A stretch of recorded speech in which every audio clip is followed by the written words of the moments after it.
তবে বসে যখন আছেন, উপস্থিত যখন হয়েছি, দু চারটা কথা কোরআন হাদিস থেকে বলবো। যদি আমরা আল্লাহ আল্লাহ রাসূলের ভালোবাসার ব্যক্তি হয়ে থাকি তাহলে আমরা এটা শুনবো। কোরআন হাদিসের কথা শুনলে যার কাছে ভালো লাগে তারাই হয় জান্নাতি। অর্থাৎ নেক কাজ করতে যার কাছে শান্তি লাগে, ভালো লাগে, তারা জান্নাতি। আর যাদের কাছে এরকম কাজগুলো ভালো লাগে না, তারা জান্নাতি মেহমান হতে পারবে না। আজকের এই কোরআন হাদিসের মাহফিলে রাত্র প্রায় 1টা বাজে, যে আল্লাহ আপনাদেরকে কোরআনের পক্ষে, হাদিসের পক্ষে ধৈর্যের সহিত বসে থাকার তৌফিক দিলেন এবং এই এলাকার মানুষ থেকে যাচাই বাছাই করে নবীর আশেক হিসাবে কবুল করে, আল্লাহর প্রিয় বান্দা হিসাবে পছন্দ করে এত রাত পর্যন্ত ধৈর্যের সহিত বসার তৌফিক যে আল্লাহ আমাদেরকে দিলেন, সে আল্লাহর শুকর আদায় করে সকলে একবার বলুন আলহামদুলিল্লাহ। এই সময় আওয়াজ যদি গর্জিয়াস হয় তাহলে আল্লাহ বেশি খুশি হয়, কারণ রাত্র যত বেশি হয় আমার আল্লাহ বান্দার সাথে সম্পর্ক তত বেশি হয়।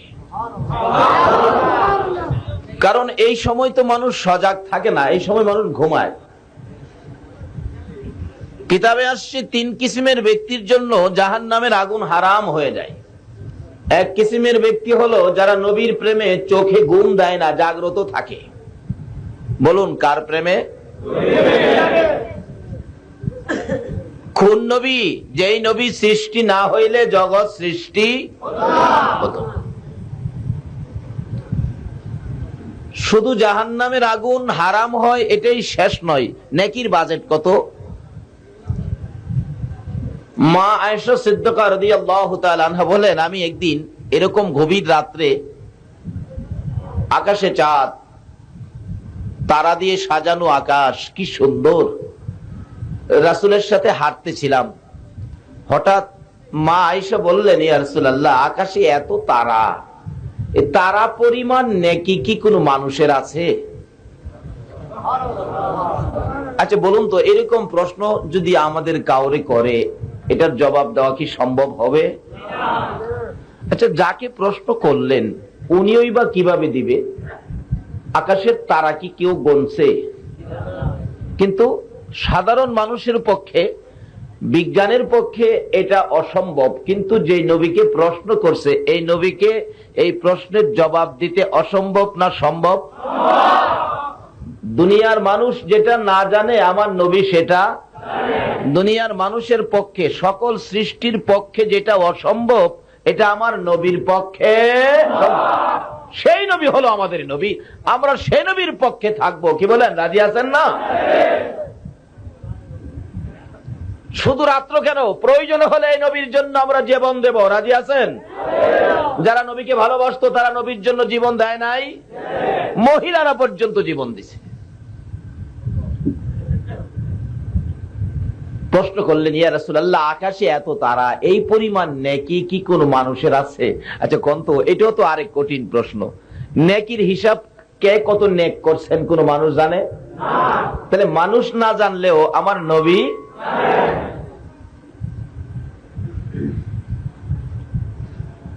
দুই প্রশ্ন, আকাশে এত তারা, তারা পরিমাণ নেকি কি কোনো মানুষের আছে? জবাব দিলেন রাসূল, আয়েশা আছে তো। হুজুর বলেন কি, এত নেকি কার আছে বলুন তো? নবী বলেন, এই আকাশের তারা পরিমাণ নেকি আছে হযরত উমরে ফারুক রাদিয়াল্লাহু তাআলা। মা আয়েশা বলেন, ইয়া রাসূলুল্লাহ, উমরের এত নেকি, এত নেকি, এত নেকি। আয়েশা তুমি কি ভাবতেছো? কি যেন তুমি বলবে মনে হয়। আয়েশা বলেন, ইয়া রাসূলুল্লাহ, আমি ভাবছিলাম আমার বাবা আবু বকরের কথা নি বলেন। নবী বলেন, হাসতে হাসতে বলেন, আয়েশা শোনো, ওমরের নেকি হলো আকাশের তারা বরাবর, তোমার বাবার নেকির হিসাবটা শুনবে? হুজুর আমি তো শুনতে চাইতেছি। ইয়া রাসূলুল্লাহ বলুন না। রাসূল বলেন, শোনো, সমস্ত পৃথিবীর মানুষ যদি এক একজন মানুষ ওমরের মতো নেকিওয়ালা হয়, প্রত্যেকটা মানুষের নেকি আকাশের তারা বরাবর ওমরের মতো। আর সমস্ত পৃথিবীর মানুষের নেকি যদি এক পাল্লাই তুলে দেওয়া হয়, তোমার বাবা আবু বকরের এক রাত্রের নেকি যদি আরেক পাল্লাই তুলে দেওয়া হয়, তোমার বাবা আবু বকরের এক রাতের নেকের সাথে সমস্ত পৃথিবীর উম্মতের নেকি ওজনে কোলাবে না।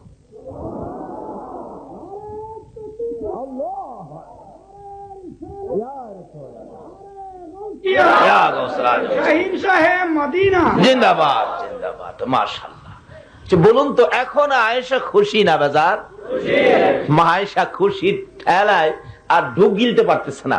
ইয়া রাসূলুল্লাহ, ইয়া রাসূলুল্লাহ, এত নেকি আমার বাবার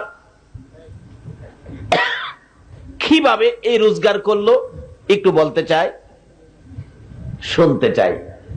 আমার নবী দুইটা চোখের পানি জর জর করে ছেড়ে দিলেন। আয়েশা, যেদিন মায়ের দেশ বাবার দেশ ছেড়ে চোখ ভর্তি পানি বুক ভর্তি ব্যথা লইয়া মক্কা থেকে হিজরত করে মদিনায় রওনা হব, তার থেকে 6 মাস আগে তোর বাবাকে বলেছিলাম, আবু বকর গো, থাকতে পারবো না মক্কা নগরীতে, হিজরত করতে হবে, মদিনায় যাব, মন বলে সঙ্গী হবে তুমি আবু বকর। আয়েশা, ওই দিন থেকে 6 মাস পর তোর বাবার ঘরের দরজার পাশে দাঁড়াইয়া গভীর রজনীতে ডাক দিয়েছিলাম আবু বকর বলে, সঙ্গে সঙ্গে আবু বকর লাব্বাইকা ইয়া রাসূলুল্লাহ বলে জবাব দিয়ে পিছন দিয়ে বেরিয়ে আসলেন। জিজ্ঞেস করলাম, আবু বকর, ডাক দেওয়ার সাথে সাথে জবাব দিলে, তুমি কি ঘুমাও নাই? আবু বকর বলেন, ইয়া রাসূলুল্লাহ, আমি কেমন করে ঘুমাবো? আপনি বলেছিলেন হিজরত করবেন, সঙ্গী হব আমি। ওই দিন থেকে আমি আবু বকর ঘুমায় না, দরজার পাশে হিজরতের সামান কাঁধে নিয়ে দাঁড়াইয়া থাকি। হুজুর, আমি যদি ঘুমিয়ে থাকি, আপনি নবী দরজার পাশে দাঁড়াইয়া আবু বকর আবু বকর বলে ডাকবেন, এই বেয়াদবি আমি করতে পারি না।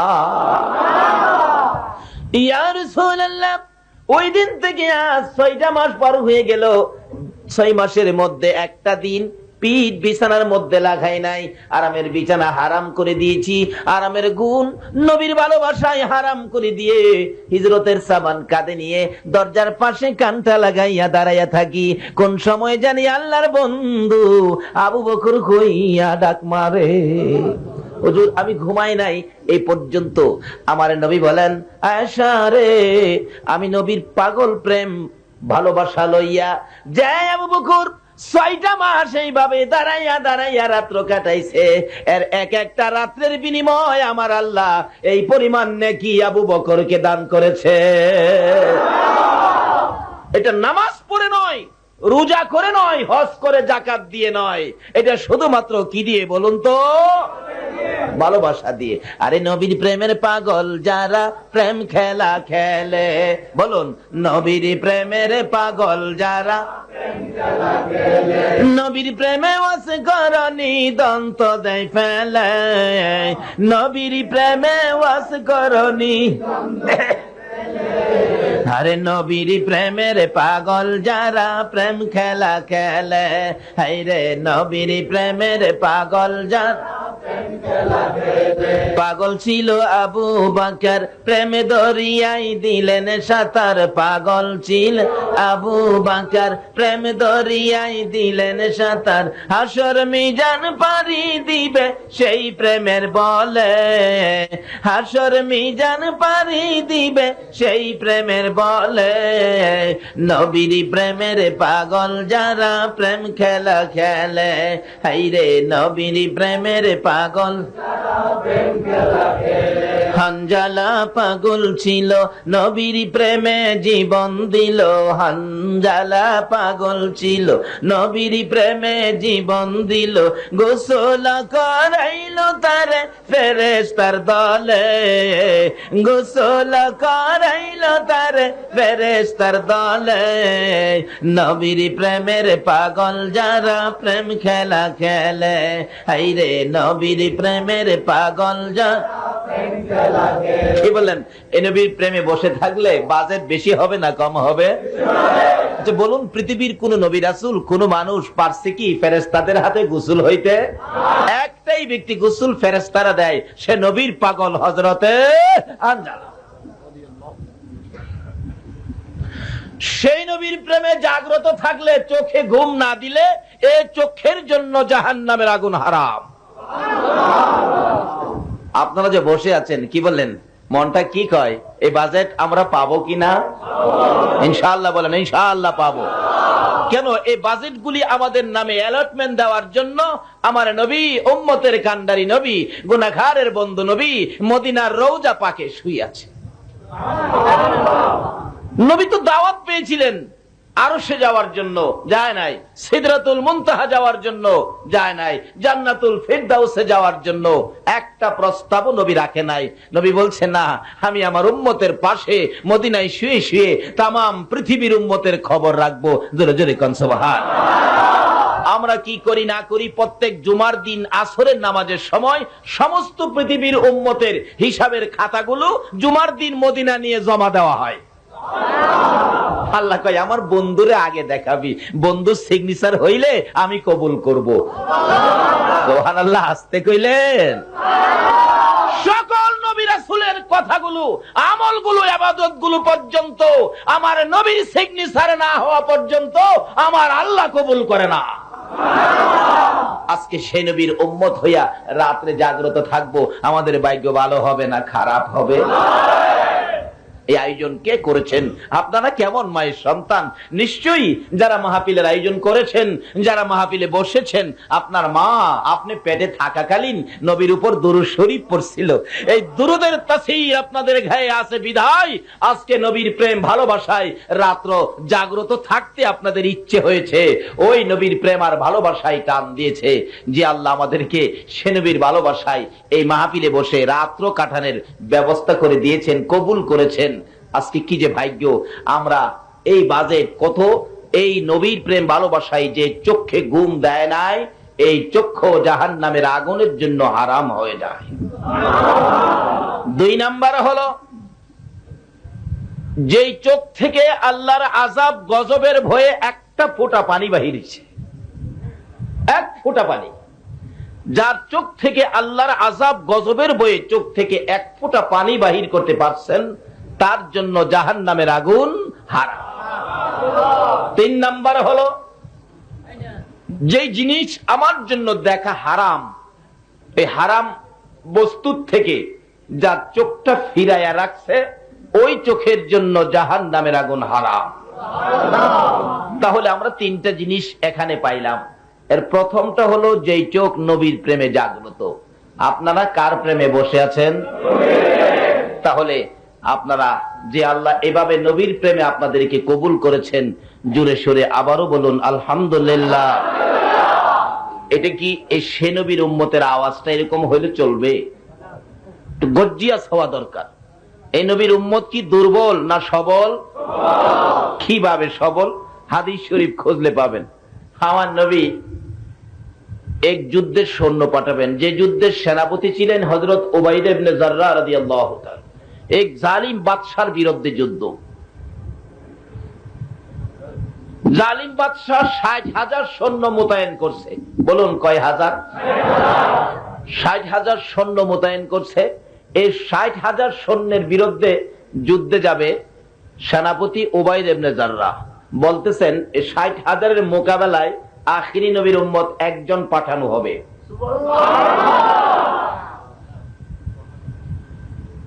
যদিও একজন হয়, বলুন তো একজনের পক্ষে আছে কে? এ নবীর পক্ষে যদি আমরা থাকি, আমাদের পক্ষে থাকবে কে? কি যে আমাদের ভাগ্য! কি লাগবে, কি দরকার? ও ব্যবসায়ী ভাইরা, ব্যবসায়ী লাভের দরকার। এ নবীর উম্মত হয়ে হাতটা বাড়ান না। এই নবীর উম্মত হাত বাড়াইলে আমার আল্লাহ হাত খালি ফিরাইতে পারে না। কিন্তু বাড়াবেন কি প্রসেসে? এই প্রসেসটা দিবে কোরআন হাদিস। আল্লাহর ওলিরা হাত বাড়াইলে এই হাত খালি ফিরাইতে পারে না। কেন? তারা প্রসেস জানে, সিস্টেম জানে, বিধান জানে। কারণ যেই নবীর একটা উম্মত বাকি থাকতে আমার আল্লাহ এই পৃথিবী ধ্বংস করবে না। তাইলে এই উম্মতের পাওয়ার আছে কিনা? কিভাবে আছে, কি করলে থাকবে, এটা একটু আলোচনা করব। কি বলেন, কষ্ট হবে আপনাদের? আসুন আগে বাড়ি। বলতেছিলাম পাওয়ার কেন বাড়বে না? যাইতেছে আখিরি নবীর উম্মত, 60,000 কাফেরের মোকাবেলায় সৈন্য পাঠাবে কয়জন? বলতেছেন কে যাবেন? একজন সৈন্য কে যাবেন? একজন টট করে দাঁড়ায় গেছে। কেন? আল্লাহ আল্লাহ রাসূল যদি পক্ষে থাকে বলুন কোনো ভয় আছে? একজন তো চট করে দাঁড়ায় গেছে। বলতেছেন যে না তুমি পারবে না। আরেকজন দাঁড়াইলেন, কয় না তুমিও পারবে না, বসো। 3 নম্বরে যিনি দাঁড়াইলেন কিতাবে আসছে উনি হলেন খালিদ বিন ওলীদ। তরবারিটা হাতে নিয়ে দাঁড়াই বললেন আমি যাব। বলতেছেন হ্যাঁ তুমি যাবে, তোমার পক্ষে সম্ভব। সেনাপতি বললেন হে খালিদ বিন ওলীদ, 60,000 সৈন্যের মোকাবেলায় তুমি একা যাবে, এই সাহস তুমি কোত্থেকে পাইলি? এবার খালিদ বিন ওলীদ বলেন যেদিন থেকে জানি এক পাশে থাকে লা ইলাহা ইল্লাল্লাহ আর এক পাশে থাকে মুহাম্মাদুর রাসূলুল্লাহ, ওই দিন থেকে খালিদ বিন ওলীদ 60,000 কেন 60 লক্ষ সৈন্যকে ভয় পায় না। খালিদ বিন ওলীদ বলেন আমাকে অনুমতি দেন, আমি রওনা হয়ে যাই। এবার পিছন থেকে সেনাপতি বলেন একবারে খালি একজন না দিয়ে আর 59 জন দেই, 1000-এ একজন, 60,000-এ 60 জন পাঠাই। ঠিক আছে, অনুমতি দেওয়া হলো। 60 জন নিয়ে যাইতেছে যুদ্ধে। এবার ওই বেঈমান বাদশার পক্ষের লোকেরা বলে 60,000-এর সামনে 60 জন আইছো, সালাদ বানাইলামু। কিতাব বলেন খালিদ বিন ওলীদ আকাশের দিকে তাকায়া বলেছেন প্রভু গো, তুমি যার খাতিরে সব বানাইছো, আমি তোমার সেই বন্ধুর গোলাম, তোমার সেই বন্ধুর বিজয়ের পতাকা উড়ানোর জন্য তরবারি হাতে নিয়েছি। আল্লাহ বলেন খালিদ বিন ওলীদ ভয় পাইস না, এই তরবারির পক্ষে আছি আমি আল্লাহ। যুদ্ধ শুরু হয়ে গেল। খালিদ বিন ওলীদ বলেন এই তরবারিটা আকাশের দিকে ওরা একটা ডাক মারছে, নারায়ে তাকবীর, আল্লাহু আকবার।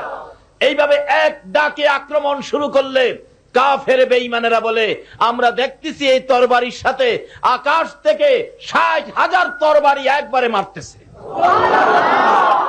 এই নবীর পক্ষটা কত পাওয়ারফুলি পক্ষ। 60,000 খতম। পিছনের লোকজন যারা দেখতে আইছিল বাদশার কাছে খবর দিল বাদশা সুবিধা হবে না, এক তরবারি দিয়ে 60,000 খতম। বলস কি? হ্যাঁ। লোকটার নাম কি? শুনেছি ময়দানে কে যেন বলে খালিদ বিন ওলীদ। আল্লাহু আকবার। নারে তাকবীর, নারে রিসালাত, নারে গাউসিয়া ডাকতেছে। শুনছি ময়দানে খালি আওয়াজ হয়, লোকটার নাম খালিদ বিন ওলীদ। বাদশা কই তাহলে তো লোকটাকে আমার দেখতে হয়। তোমরা যা বলো বাদশা খালিদ বিন ওলীদকে দেখতে চাইছে, মানে ইচ্ছা হলো কোন রকম নিতে পারলে তারে কি করবে? কতল করে দিবে। এদিকে যে রাস্তা দিয়ে এরকম রাস্তা দিয়ে ঢুকবে খালিদ বিন ওলীদ, কিতাব বলেন এই রাস্তার দুই পাশে 3 লক্ষ সৈন্য মোতায়েন করছে। সৈন্যদের অবস্থান ছিল কি? তরবারি দিয়া গেট বানাইছে। এভাবে দুই দিকে সৈন্যরা লাইন করে দাঁড়ায় আর তরবারি এভাবে দিয়ে গেট বানাইছে।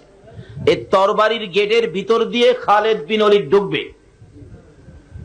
চিন্তা করছেন নি ব্যাপারটা? উবাইদ ইবনে জাররা বলতেছেন হে খালিদ বিন ওলীদ, লোকটা তোমার সাথে কি বলতেছে? সেনাপতি লোকটা নাকি বাদশার পক্ষ থেকে আসছে, আমাকে বলছে বাদশার সাথে দেখা করতে। উবাইদ ইবনে জাররা বলেন না না, সেনাপতির সাথে কথা বলো। তোমরা কি ইচ্ছে খালিদ বিন ওলীদকে নিয়ে কতল করবে না? আমার সাথে কথা বলো। খালিদ বিন ওলীদ বলেন হে সেনাপতি বাধা দিও না, এখনো তরবারির রক্ত শুকায় নাই। যার প্রেম ভালোবাসায় ময়দানে এসেছি, যার প্রেম ভালোবাসায় আল্লাহ রাব্বুল আলামিনের পক্ষ থেকে শক্তি পেয়েছি, এই শক্তি রক্ত এখনো শুকায় নাই, আমাকে যেতে দাও। এমন কোন বাদশা নাই খালিদ বিন ওলীদকে বাধা দিয়ে রাখতে পারে। যেতে দাও। ঠিক আছে যাও।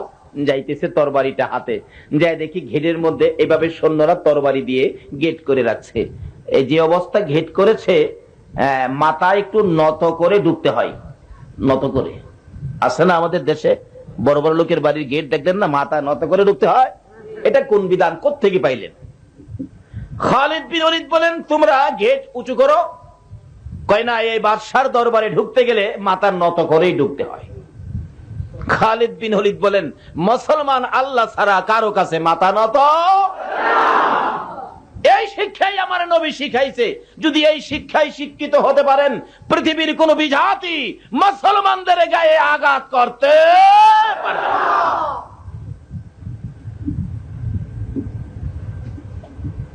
আমরা আখিরি নবীর উম্মত, যেই নবী না হইলে জগৎ হতো না।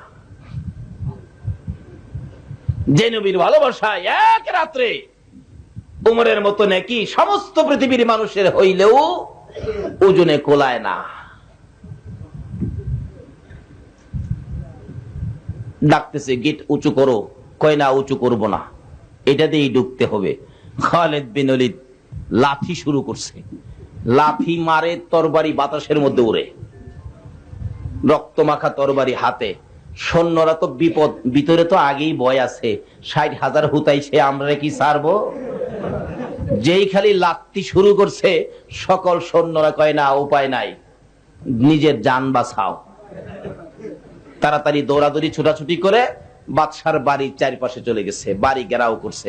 এবার মাঝখানে খালিদ বিন ওলীদ, আখিরি নবীর আশেক পাগল উম্মত দাঁড়িয়ে আছে। বলছে, কোন রাস্তায় যাব? সামনে রাস্তায় যাবেন বাদশার সাথে দেখা করতে। কাছাকাছি গেলে গেটের মধ্যে 2 দারোয়ান। কোথায় যাবে? বাদশার কাছে যাব। তুমি কে? বাদশা যাকে চাইছে আমি সে। তাহলে আপনি কি খালিদ বিন ওলীদ? দেখলে কেমন মনে হয়? তরবারি দেখো না লাল? তরবারি লাল দেখে তানরা লীল হয়ে গেছে। স্যার, অনুমতি লাগবে না, যান। প্রথম গেট পাস করার পরে কয়, যাই হোক, বিপদ পার হইছে। দ্বিতীয় গেটের ওয়ালা কয়, সামনেরটা যখন বাধা দিছে না, তারে বাধা দিলে সুবিধা হবে না, স্যার জানগা স্যার। এইভাবে 5-7টা গেট পার হইয়া যায়, দেখে বাদশাহ আরামে বসে আছে। বাদশার সামনের আসনে গিয়া খালিদ বিন ওলীদ বসছে। জিজ্ঞেস করে, বাদশাহ তুমি কে? যা দেখার স্বাদ ছিল আমি সে। সুবহানাল্লাহ কর না। এই খেলাই তো আমরা খেলবো। আমরা যে আখিরি নবীর উম্মত, যেই নবী না হইলে জগৎ, যেই নবী না হইলে আদম নবী, যেই নবী না হইলে মুসা নবী, আর যেই নবী না হইলে ঈসা নবী, যেই নবী না হইলে আরশ কুরসি লৌহ কলম কিছুই।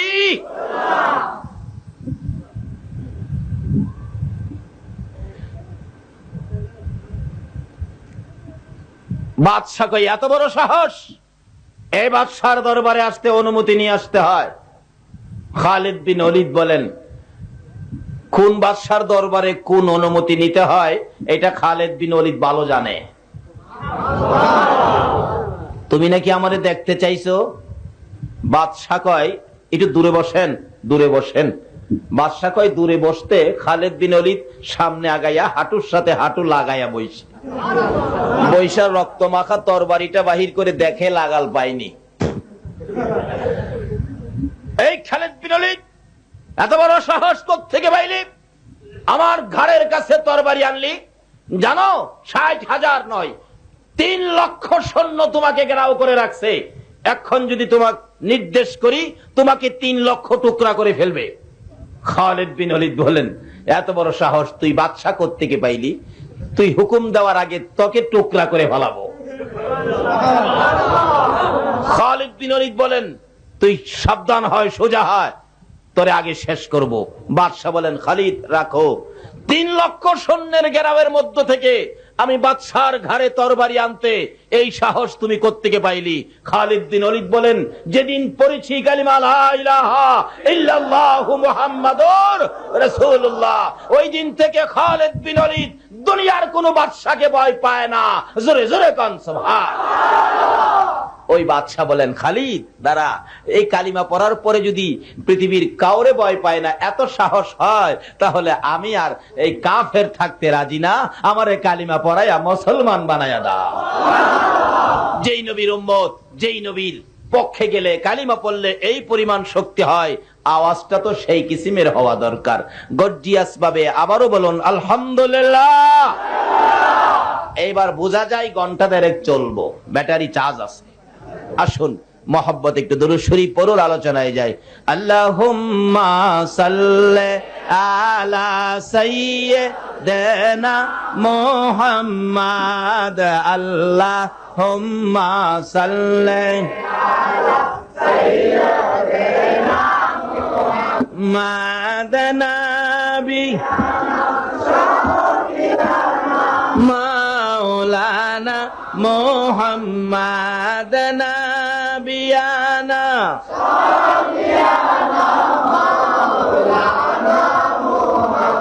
দিবানিশি মনে রে আমার আর দিও না যন্ত্রণা, দিবানিশি মনে রে আমার আর দিও না যন্ত্রণা। হায়রে দানে যদি হইতাম ধনী, যাইতাম সোনার মদিনা। হায়রে দানে যদি যাইতাম সোনার না। আল্লাহুম্মা সাল্লি আলা সাইয়্যিদিনা মুহাম্মাদ। আল্লাহুম্মা সাল্লি আলা সাইয়্যিদিনা মুহাম্মাদ নবিয়ানা মাওলানা মুহাম্মাদ নবিয়ানা লানা বালাগাল উলা বিকামালিহি কাশাফাদ দুজা বিজামালিহি হাসনাত জামিউ খিসালিহি সাল্লাল্লাহু। আসুন আমরা মাহফিল শুরুতেই শুকর আদায় করেছি আল্লাহর। বলুন কার শুকর আদায় করেছি? আল্লাহ নিজে বলেছেন কোরআন শরীফে, লাইন শাকারতুম লাযীদান্নাকুম ওয়া লাইন কাফারতুম ইন্না আযাবি লাশাদীদ। আল্লাহ বলেন যারা আমার নিয়ামত পায়, আমার শুকর আদায় করবে, আমি তাদের জন্য নিয়ামত বাড়ায়া দিব। আচ্ছা, দুনিয়ার সবচেয়ে বড় নিয়ামত আখেরি নবী। আচ্ছা বলুন তো, এর চেয়ে বড় নিয়ামত কি আর আছে? যেই নবীর উম্মত হওয়ার জন্য নবী রাসূলগণ কাঁদতেন, কোত্থেকে পাইলেন? আদম নবীর জীবনী খুলুন। আদম নবী একদিন ওনার 120 জোড়া সন্তান। আদম নবী বলুন 100 কত জোড়া সন্তানের বাবা? চট্টগ্রাম আসেনি? 120 জোড়া সন্তানের বাবা যদি চট্টগ্রাম থাকে, তাই তো কমিশনার একাই, কারো কাছে আর যাইতে হইব না। আর সরকার যদি শুনে চট্টগ্রামে 120 জোড়া সন্তানের বাবা, এই সরকার বলবে তাকে তাড়াতাড়ি তালপট্টি পাঠাও। কারণ সরকারের পক্ষ থেকে নির্দেশ, আইন করা হয়েছে, ছেলে হোক মেয়ে হোক 13টাই যথেষ্ট। কয়টা?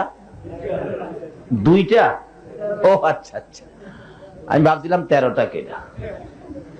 2টার জায়গায় যদি 120 জোড়া হয়, বলুন তো তার উপায় কি? কিন্তু তখন তো মানুষ প্রথম মানব শুরু হলো আদম নবীর জীবন থেকে। মানব জীবন শুরু দরকার ছিল।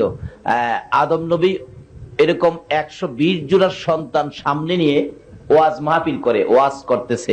ওয়াজের সাবজেক্ট ছিল আখেরি নবী। সাবজেক্টটা কি? আচ্ছা, তখন কি নবী দুনিয়ায় আসছিল? আদম নবীর সাথে দেখা হয়েছিল? আদম নবী এই সাবজেক্ট নেওয়ার কারণ হলো, আদম নবী বলেন, আমি যখন বেহেশতের ভিতরে ছিলাম, আমি যেদিকেই তাকাইতাম খালি দেখতাম একদিকে আল্লাহ, আরেক দিকে ছিল মুহাম্মদ সাল্লাল্লাহু আলাইহি ওয়াসাল্লাম। যদি কোথাও লেখা থাকতো লা ইলাহা ইল্লাল্লাহ, পাশেই দেখতাম লেখা মুহাম্মাদুর রাসূলুল্লাহ।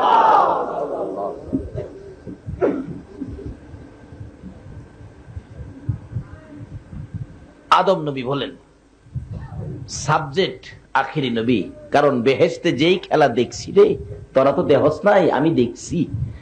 ওয়াজ করলেন 3.5 ঘন্টা, সাবজেক্ট একটাই, আমাদের নবী। আন্তাজি কই নাই। এই গুণগুলি কি বাবা বলুন তো? শুন বেটা, ফিস ফিস করস খামাখা। এই নবীর উম্মতের প্রথম গুণ, ওই নবীর উম্মত যত গুনাই করুক না কেন, গুনাহটা করে খালি যদি কয় খোদা গো কাজটা ভালো করছি না, মাফ করে দাও, সঙ্গে সঙ্গে মাফ করে দিবে। আর আমি আদম একটা কথা অমান্যের কারণে 350 বছর কাঁদলাম, তারপরেও মাপ দেয় না। অবশেষে আরাফাতের ময়দানে কাঁদতে কাঁদতে আরশের দিকে তাকাইয়া দেখি আল্লাহর আরশে লেখা লা ইলাহা ইল্লাল্লাহ মুহাম্মাদুর রাসূলুল্লাহ। জিজ্ঞেস করলাম প্রভু গো এই নামটা কার? আল্লাহ কয় টের পাস না আদম, এই নামটাই তো আমার বন্ধু, যার খাতিরে সব। তাহলে তোমার বন্ধুর নামটা যদি তোমার পাশে হয়, এই নামের উসিলায় আমারে মাফ করে দাও না। আল্লাহ কয় আদম রে, এইবার তোর কান্না মজা হয়েছে রে। এই নবী উম্মতের মায়ায় মদিনায় পড়ে 24টা ঘন্টায় উম্মতি উম্মতি বলে রাসূল কাঁদতেছে। ছেড়ে দে নৌকা মাঝি যাব মদিনায়, বলুন না, ছেড়ে দে নৌকা মাঝি মদিনাতে কান্দে নবী উম্মতের মায়ায়, মদিনাতে কান্দে নবী উম্মতের মায়ায়। ছেড়ে দে নৌকা মাঝি যাব মদিনায়, ছেড়ে দে নৌকা মাঝি নবী মদিনাতে আছে শুইয়া গুনাহগার উম্মতের মায়া, মদিনাতে আছে শুইয়া গুনাহগার উম্মতের মায়া। সেই নবীরই প্রেমে সবাই পাগল হও না, সেই নবীরই প্রেমে সবাই পাগল। ছেড়ে দে নৌকা মাঝি যাব মদিনা, ছেড়ে দে নৌকা মাঝি যাব মদিনা। আল্লাহ নামের বর্ষা করি সারলাম নবীর প্রেমের তরি, আল্লাহ নামের বর্ষা করি সারলাম নবীর প্রেমের তরি।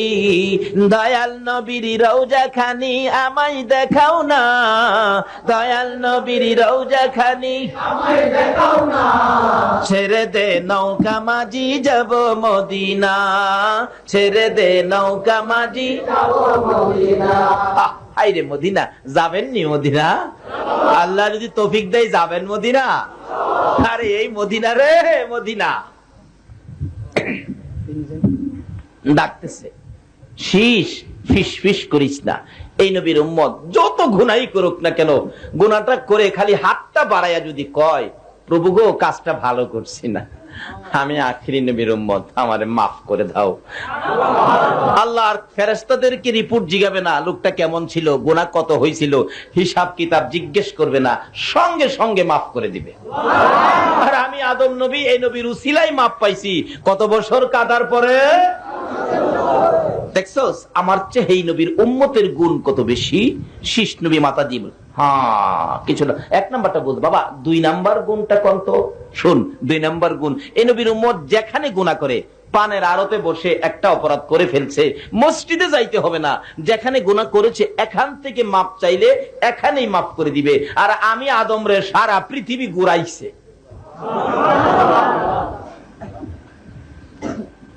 বাবা ঠিকই তো। আচ্ছা বাবা 3 নাম্বার গুণ,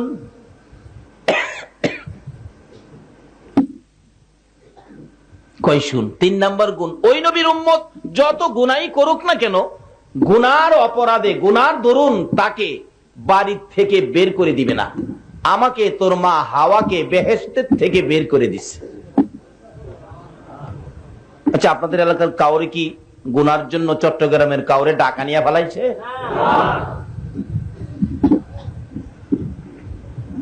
গুনাহ কত গুনাহ করছি, এরপর আল্লাহ ডাকে কলিয়া ইবাদিয়াল্লাযিনা আসরাফু আলা আনফুসিহিম লা তাকনাতু মির রাহমাতিল্লাহ। আল্লাহু আকবার কান্না। আমার আল্লাহ বলেন বন্ধু, বন্ধু গো আমার বান্দারা কি গুনাহ করেছে? তারা কি গুনাহ করে আমাকে ভয় পেতেছে? তারা কি ভয়ে থরথর করে কাঁপতেছে অন্তর? ও বন্ধু, আপনি বলে দেন, গুনাহ করলে করেছে, তারা যেন আমার রহমত থেকে দূরে সরে না যায়।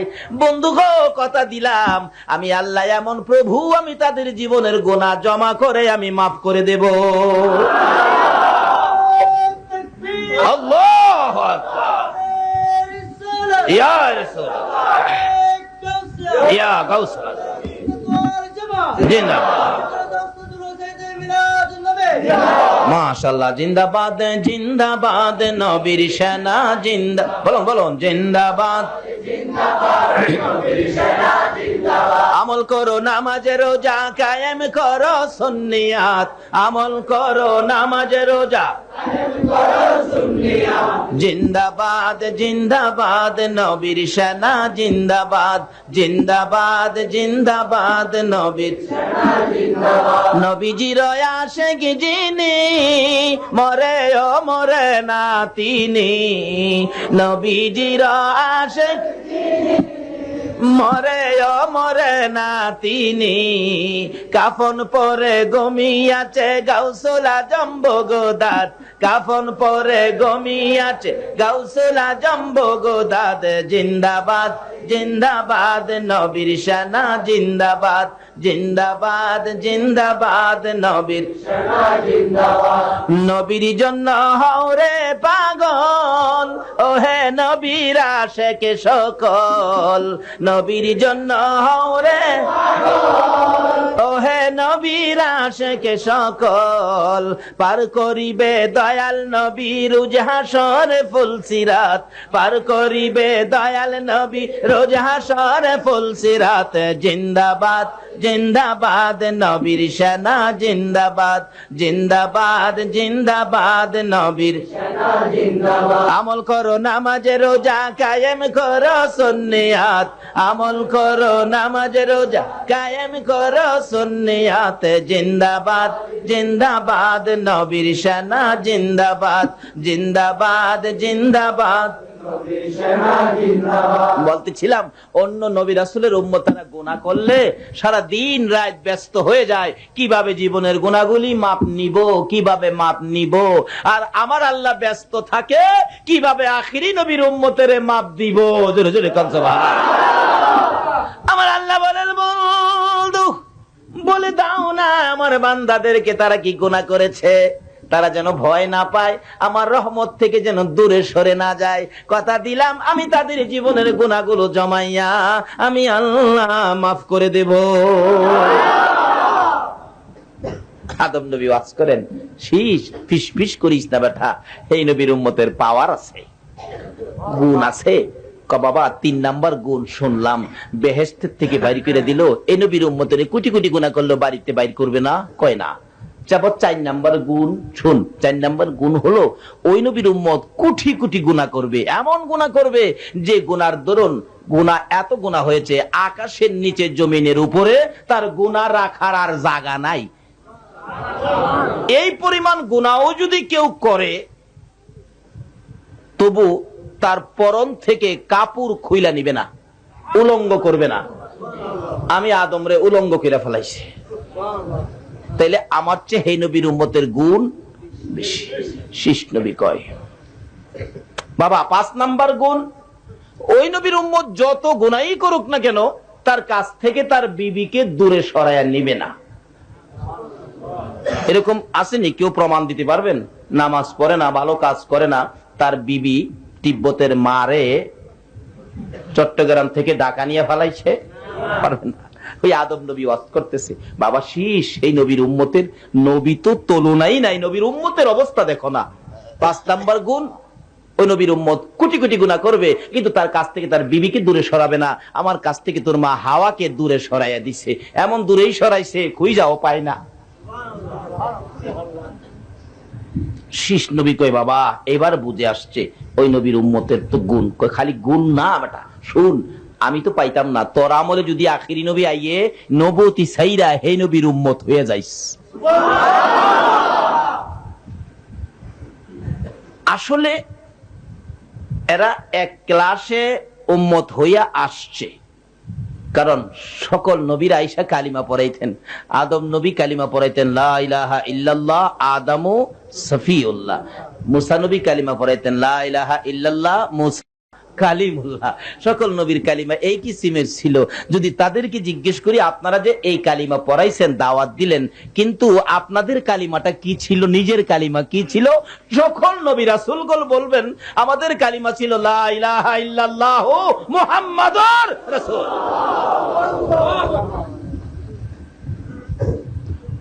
আজকে সেই নবীর উম্মত আমরা, আমাদের কথা আল্লাহ শুনবে না, শুনবে কার কথা? কিন্তু কিভাবে শোনাইবেন? রাস্তা দিছে নবী, আসুন না সামনে বাড়ি। কি বলেন, কষ্ট হইতেছে আপনাদের? কারণ রাস্তা তো অনেক হয়ে গেছে, আসুন আগে বাড়ি দেন না। এই নবীর প্রেমে রাত্র দিলে লস হবে না, তো লাভই হবে, বরং জাহান্নামের আগুন।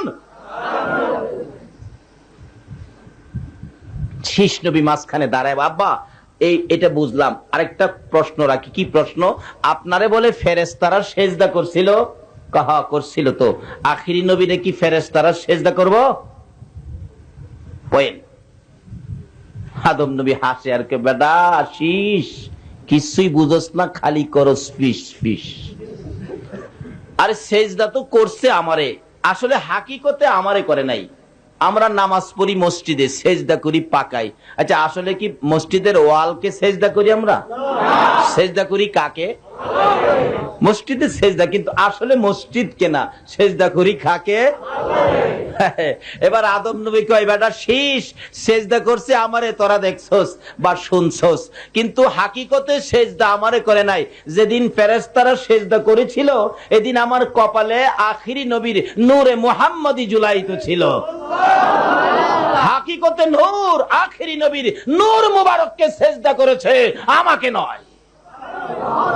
আর ফিস ফিস করিস না, আমি পাইতাম না, তুই পাইলে উম্মত হয়ে যাইস। যাই হোক, শীষ থেকে শুরু করে একের পর এক আস্তে আস্তে আস্তে আস্তে এই দরখাস্ত হযরত ঈসা আলাইহিস সালাতু সালাম পর্যন্ত পৌঁছে গেছে। ঈসা নবী একদিন যাইতেছে, এক পাহাড়ের নিচ দিয়ে হাঁটতেছে আর বলতেছে, খোদা গো, আমি তো এই যুগে একজন বুজুর্গ, তোমার নবী। আল্লাহ কাহা নবী হিসাবে তো তুমি বুজুর্গ, আমার মতো বুজুর্গ মনে আর এই জগতে নাই। আল্লাহ কয়, ঈসা নাই? আচ্ছা সামনে বারো। যা দেখি বিরাট বড় এক সাদা পাথর। জিজ্ঞেস করলেন, প্রভু গো, এই পাথরটা? কহ, এটা একটা পাথর। এটা কি ব্যাপার, কি এত বড় পাথর? তো আর কোনোদিন দেখি নাই, এত সাদা এত সুন্দর। কয়, দেহস নাই এটার মধ্যে কিছু আছে? কি আছে দেখবি? কহ, তো তোর হাতে লাঠি দিয়া পাথরে আঘাত করো। পাথরে আঘাত করলে পাথরটা ফাইটা দুই ভাগ হলে ভিতর থেকে একটা সুন্দর বুড়া মানুষ বাহির হয়েছে। ঈসা আলাইহিস সালাতু ওয়াসসালাম জিজ্ঞেস করেন, বাবা বুড়া, এই পাথরের মধ্যে তুমি কিভাবে থাকো? আমি আল্লাহর কুদরতে থাকি। খানা দানা খাও কোত্থেকে? তা তো আমার চিন্তা না, আমি আল্লাহর তাসবিহ তাহলিল আদায় করি, খাওনের টাইমে এই বেহেশতের ফল ফলাদি খাই। দেখো না ঠোসা পয়রা রয়েছে। ঈসা নবী কই, প্রভু গো, ভাবছিলাম আমি বুজুর্গ, এখন দেখি আমার চেয়ে বুজুর্গ আরো। বাবা, এই বেহেশতের ফল ফলাদি পাথরের ভিতরে বসে খাও, তাতে তুমি খুব বড় বুজুর্গ, আমার চেয়ে বুজুর্গ দেখা যায় তুমি। আচ্ছা, এখানে কত বছর যাবত তুমি এইভাবে কাজ করতেছো আর খাইতেছো? বুড়া কয়, বাবা আমি 400 বছর যাবত এখানে খাইতেছি। হাই হাই বাবা, তুমি এত বড় বুজুর্গ, তুমি 400 বছর যাবত এইভাবে পাথরের ভিতরে থেকে বেহেশতের ফল ফলাদি খাইতেছো, তাই তো আমার চেয়ে বেশি বুজুর্গ তুমি। বাবা তুমি তো খুব বড় বুজুর্গ। বুড়া হাসে আর কয়, বাবা রে, বুজুর্গ আমি বড় না, আমার চেয়ে আরো বড় বুজুর্গ আছে। ঈসা নবী কই, কে? এমন এক নবী আইতেছে, এই নবীর উম্মত যারা হইতে পারবে, আমি বুড়া 400 বছর এই বসে ইবাদত করে যে বুজুর্গি হাসিল করেছি, ওই নবীর উম্মতেরা এক রাত্রের ইবাদতে এর চেয়ে বেশি বুজুর্গি হাসিল করবে। ঈসা নবী কয়, খোদা গো, আর ছাড়তাছি না, আমারে এই নবীর উম্মত না করে পারবা না, ছাড়তে আসি না। কান্দা শুরু করছে। আল্লাহ কয়, যা, তারে কবুল করলাম, সশরীরে এই সাকের টাইনা আকাশে উঠাইছে, আবার দুনিয়াতে দিবে আমাদের মতো আপনাদের মতো আখিরি নবীর উম্মত বানায়া। ঈসা নবী কয়, আমার নবুয়তি দরকার নাই, এই নবীর উম্মত হইয়া যায়। জোরে জোরে কোন সুবহান। ঈসা নবীর উম্মতের একদিন বলে, যেমন আদম নবীর উম্মতেরা বলছিল, ঈসা নবীর উম্মতেরা বলতেছে। ইনজিল কিতাবের ঘটনা, ইনজিল কিতাবের মধ্যে আছে। ইনজিল কিতাবে একদিন ঈসা নবী ওয়াজ করতেছেন, সাবজেক্ট ছিল আমাদের নবী। এমন সময় একজন বলতেছেন, উম্মত বলতেছেন, হে নবী ঈসা, এইভাবে আখিরি নবীর প্রশংসা করতেছেন, তাহলে কি আখিরি নবীর সামনে কি আপনি ঈসা নবীর দাম নাই? ঈসা নবী বলেন, শুন বেটা, পেটপিটি করস, আখিরি নবীর সামনে আমি ঈসা নবীর দাম কত? আখিরি নবী যদি স্যান্ডেল মুবারক পায়ে দিয়া বসে থাকে, আখিরি নবীর পাও মুবারকের স্যান্ডেলটা খোলার ক্ষমতা আমি ঈসা নবীর। আজকে সেই নবীর উম্মত করে যে আল্লাহ আমাদেরকে বসিয়েছে, আপনারা কেমন ভাগ্যবান মায়ের সন্তান।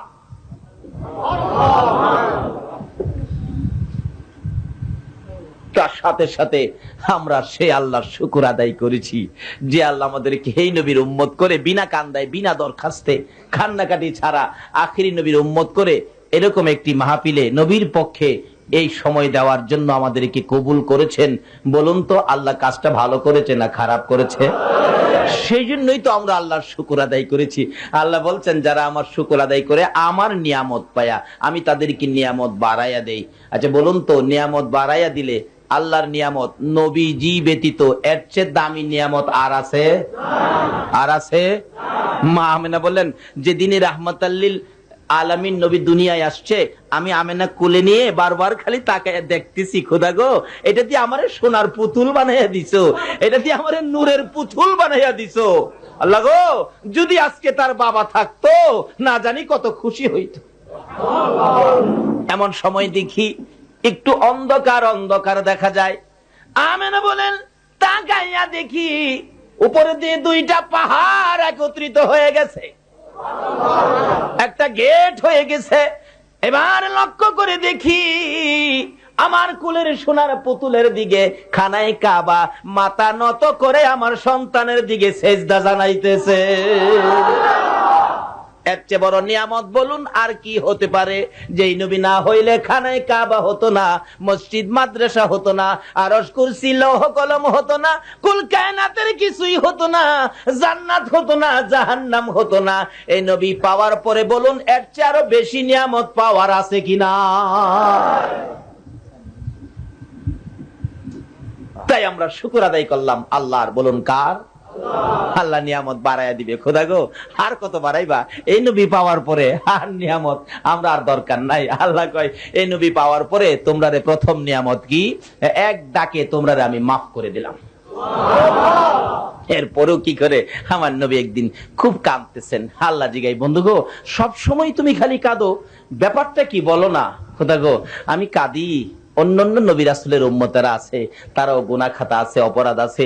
আমার উম্মতেরা যদি গুনাহ করে, অপরাধ করে, এই হিসাব কিতাব যদি হাসরের জমিনে প্রকাশ হয়, অন্য নবী রাসূলের উম্মতেরা বলবে আখিরি নবীর উম্মতেরও অপরাধ আছে, তাহলে আমি লজ্জা পাবো। আমাকে খুশি করার জন্য আপনি কিছু করতে পারেন? আল্লাহ কয়, বন্ধু গো, সকল নবী রাসূলের চেষ্টা ছিল আমাকে খুশি করবে, আর আমি আল্লাহর ইচ্ছা হলো আপনাকে খুশি করব। আমার নবী বললেন, প্রভু যদি আমাকে খুশি করতে চাও, আমার একটা দাবি মেনে নাও। কি দাবি বন্ধু? হলো হাসরের জমিন যেদিন কায়েম হবে, হিসাব কিতাব যেদিন শুরু হবে, হিসাব শুরু হওয়ার আগে আমার গুনাহগার উম্মতের গুনাহগুলো, আমার উম্মতের গুনার খাতাগুলো সবগুলো আমি নবীর হাতে উঠাইয়া দিবানি। সবগুলো আমার হাতে দিবানি। আমার আল্লাহ জিজ্ঞেস করেন, বন্ধু গো, এইগুলি সব তোমার হাতে নেওয়ার জন্য কেন চাইলা?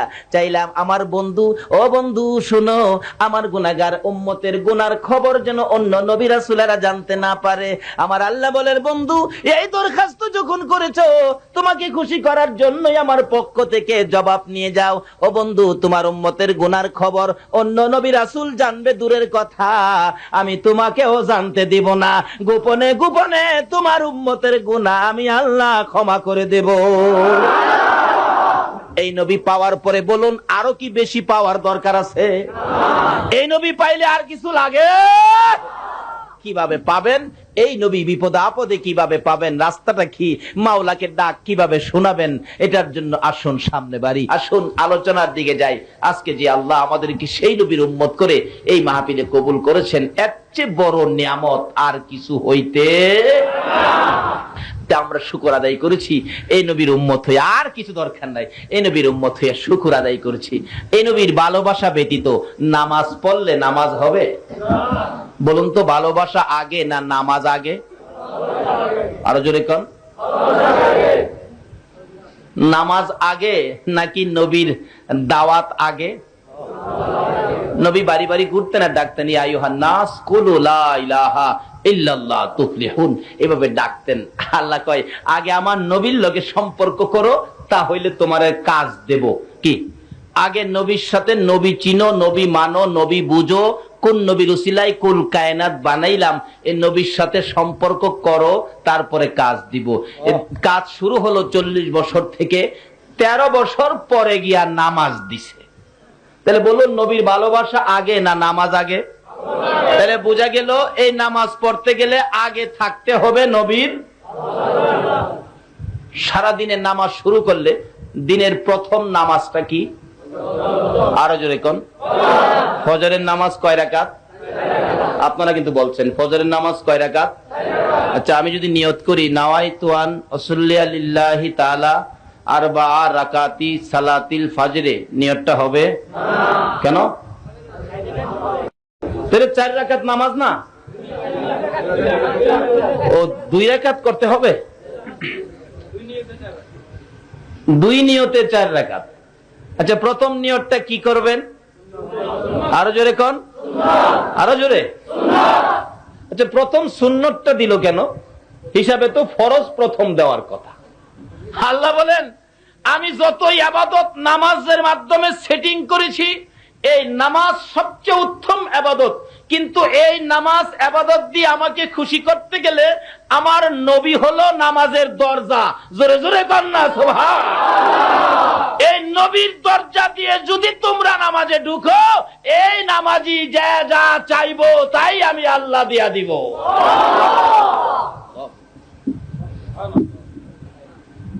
প্রসেস, রাস্তা, সিস্টেম, অবস্থা বুঝেন, তাহলে ডাক দিলে শুনবো, আর না হয়তো ডাকলে। এ নবীর পক্ষে যদি পশু পাখিরা ডাকে, তাও আমার আল্লাহ শোনে। শোনে কিনা? নবীর জীবনে নবীজি একবার এরকম ভাবে সাহাবীদেরকে নিয়ে আলোচনায় বসলেন, তো এমনি দেখে একটা দোয়েল পাখি আইসা নবীজির সামনে বসছে। সাহাবীরা বলেন, হুজুর, পাখি তো মানুষ দেখলে পালায়, কিন্তু রাসূল বলেন, চুপ, তার কোন কথা আছে। দোয়েল পাখি কি? একটু পরে একটা বাজ পাখি আইসা বসছে। আরে বাজ পাখি কি?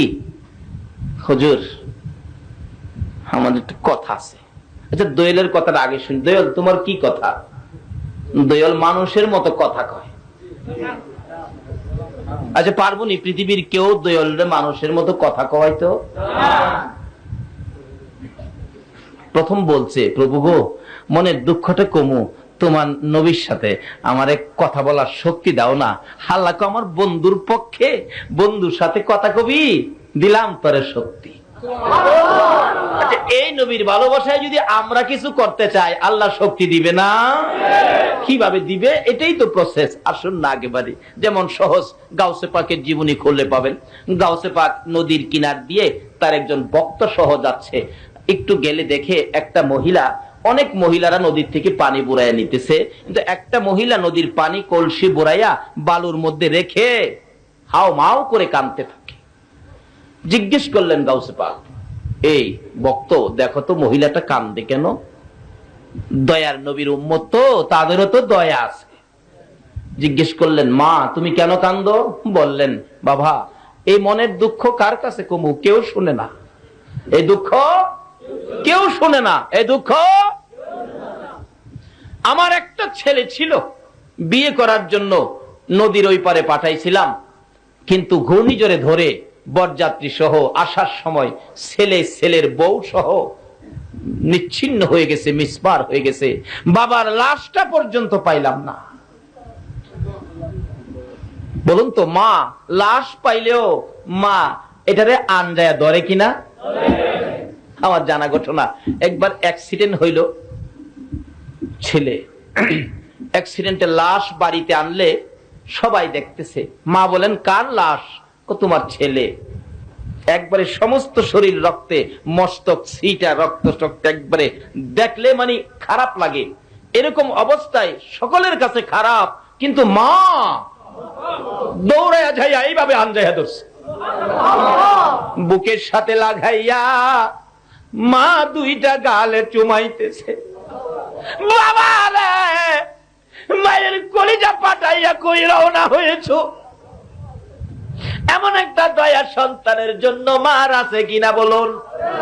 আসুন দেখি এই মা ব্যাপারে নিয়ে আমার আল্লাহ কিছু কয়, নবী নি কিছু কয়।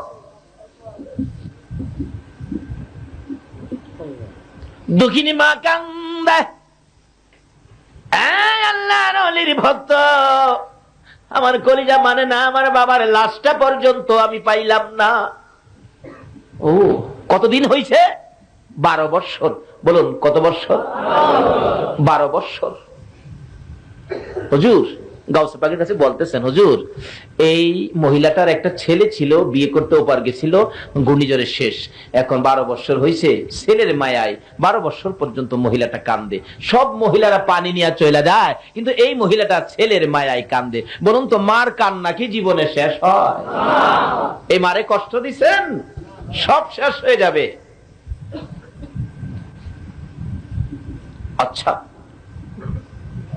12 বছর মহিলাটাকে কান্দা থামাইতে কও, কে বলতেছেন? আরো জোরে কর। 2 রাকাত নামাজ পড়ছে। এই শিক্ষা আমার নবীর। শিক্ষাটা কার? কারণ নবীর জীবনী খুলুন না। আবু জাহেল যত প্রশ্ন করতো আমার নবীরে, আবু জাহেল প্রশ্ন করলে নবীজি বলতেন, চাচা আমাকে 2 রাকাত নামাজ পড়ার সুযোগ দিবেন? দোয়া কবুল কিভাবে করাবেন রাস্তা নবী দিয়ে গেছে। 2 রাকাত নামাজ পড়ার সুযোগ দিবেন? আবু জাহেল কয় নামাজ পড়ো, নামাজ পড়ো, নামাজ পড়লে কি হবে? এখনো এক জাতের মানুষ আছে কয় নামাজ পড়লে কি হয়, কয় না নামাজ পড়ে কি করছো?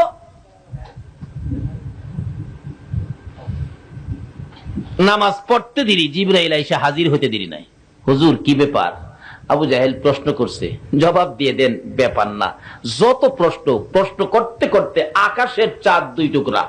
মক্কার ঘটনা, নবীজির বাড়ির সামনে একটা পাহাড়, এই পাহাড়ের মধ্যে দাঁড়ায় পাহাড়টা দেখে আসছি, যে পাহাড়টা নবী দাঁড়ায় আঙ্গুল ইশারা করে চাঁদ 2 টুকরা করছিল। আবু জাহেল কয়, ভাতিজা যত প্রশ্ন করি জবাব দাও, এবার আকাশে। আকাশে আচ্ছা বলুন তো, নবী আকাশেও আসেনি? আকাশের চাঁদ কি নবী না হইলে হইতো? আজকে চাঁদের মধ্যে নবী আছে কিনা? সূর্যের মধ্যে? বিজ্ঞানে বুঝাইছে আছে। যে কিভাবে? বিজ্ঞান বলে চন্দ্রের কোনো নিজস্ব আলো নাই, চন্দ্র আলো পায় কোত্থেকে? সূর্য থেকে। এটা বিজ্ঞান বলছে, কি বলেন ঠিক কিনা? আসলে বিজ্ঞানে সহজ করছে রাসূল চিনা, আল্লাহ চিনা। চন্দ্র নিজের আলো নাই, আলো পায় কোত্থেকে? এখন বিজ্ঞানকে আমি প্রশ্ন করব, সূর্য আলো পাইল কোত্থেকে? বিজ্ঞান বলবে আমার ক্ষমতা। আল্লাহ বলছে যেখানে বিজ্ঞানের ক্ষমতা শেষ, আমার নবীর ক্ষমতা শুরু। যেখানে জিবরাইলের ক্ষমতা শেষ, আমার নবীর ক্ষমতা শুরু।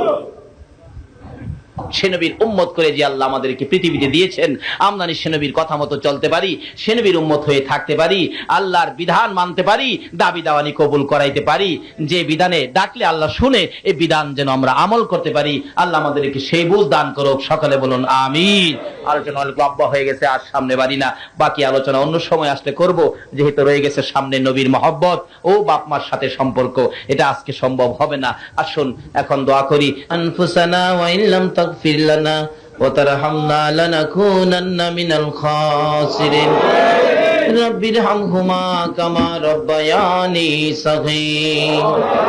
রব্বুল আলামিন জান্নাতের বাগানে বসে জান্নাতি মেহমান নিয়ে হাত বাড়াইছি। তুমি যার প্রেমে সব বানাইছো ওই নবীর আশেক পাগল নিয়ে হাত বাড়াইছি। ইয়া আল্লাহ তুমি যে সকল ওলিদের ডাক শুনো ওই ওলির পাগলদেরকে নিয়ে হাত বাড়াইছি।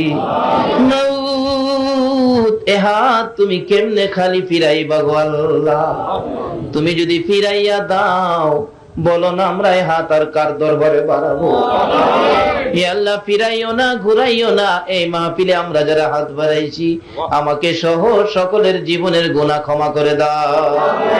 মাবুদ ক্ষমা চাইলাম জীবনের গুনাহ, ক্ষমা যদি না দাও কবে জানি মৌতের চিঠি লইয়া আজরাইল আইসা যায়।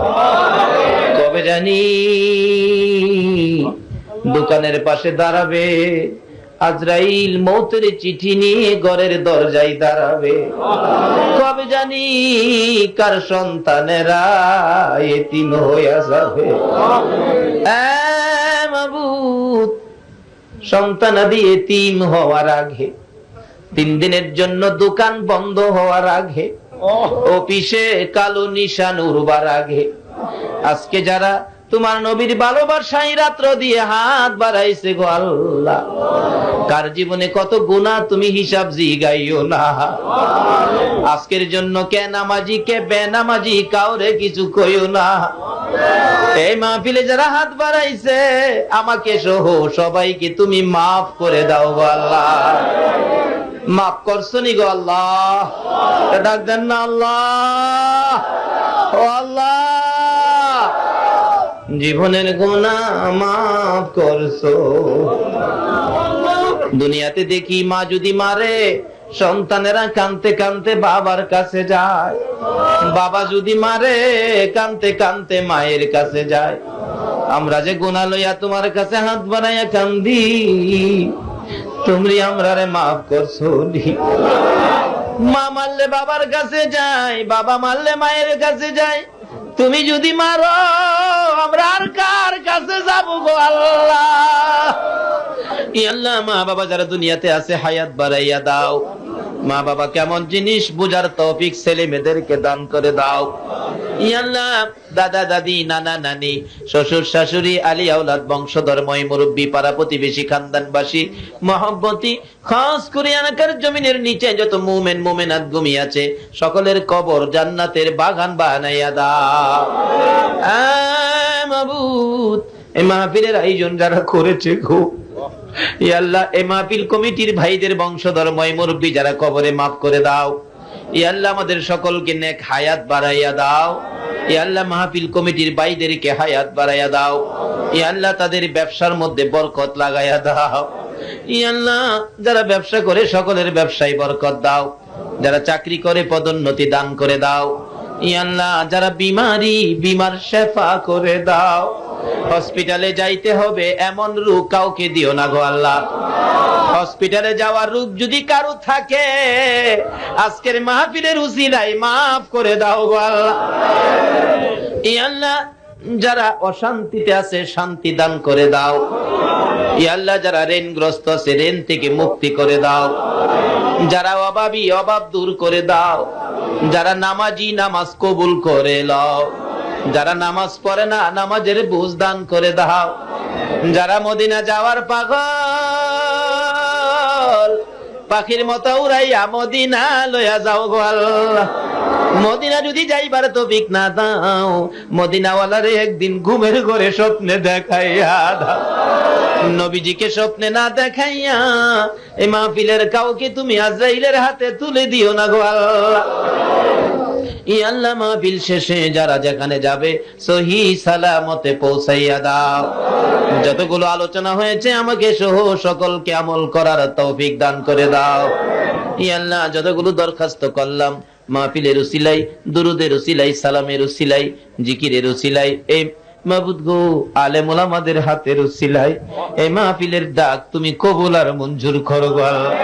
মুহাম্মাদিন ওয়া আলা আলিহি ওয়া আসহাবিহি আজমাইন বিহক লা ইলাহা ইল্লাল্লাহু মুহাম্মাদুর রাসূল।